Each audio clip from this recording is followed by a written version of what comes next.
ಇಲ್ಲಿ ನೋಡ್ರಿ, ಇದು ಏನಂತಂದ್ರೆ ಇದು ಅವಲಕ್ಕಿ, ಮೀಡಿಯಮ್ ಅವಲಕ್ಕಿ. ಇದನ್ನು ನಾನು ತೋಸ್ಕೊಂಡು ಇದಕ್ಕೆ ಸೌಂತಿಕಾಯಿ ತುರಿದು ಹಾಕೀನಿ, ಸ್ವಲ್ಪ ಇದಕ್ಕೆ ಉಪ್ಪು ಹಾಕೀನಿ ಇವಾಗ. ಈಗ ಇದಕ್ಕೆ ನಾನು ಮೊಸರು ಹಾಕ್ಕೊಂಡೆ, ಸ್ವಲ್ಪ 3 ಸ್ಪೂನ್ ಹಾಕ್ಕೊಂಡೇನಿ.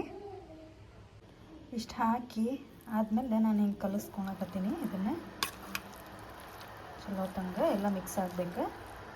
ಹಂಗೆ ಅದ್ರ ಮೇಲೆ ಒಗ್ಗರಣೆ ಕೊಡೋಕೆ ನಾನು ಎಣ್ಣೆ ಕಾಸಿ, ಸಾಸಿವೆ, ಜೀರಿಗೆ, ಒಂದು ಸ್ವಲ್ಪ ಶೇಂಗಾ ಹಾಕಿ, ಹಸಿಮೆಣ್ಸಿನ್ಕಾಯಿ ಹಾಕಿ ಒಂದು ಸ್ವಲ್ಪ ಸಣ್ಣ ಕಟ್ ಮಾಡಿ, ಹಂಗೆ ಬ್ಯಾಡಗಿ ಮೆಣ್ಸಿನ್ಕಾಯಿ ಹಾಕಿನ ಅದಕ್ಕೆ ಒಗ್ಗರಣೆಗೆ ಅದ್ರ ಮೇಲೆ ತಡ್ಕ ಹಾಕ್ಬಿಡೋದು ಇವಾಗ ಅಷ್ಟೆ.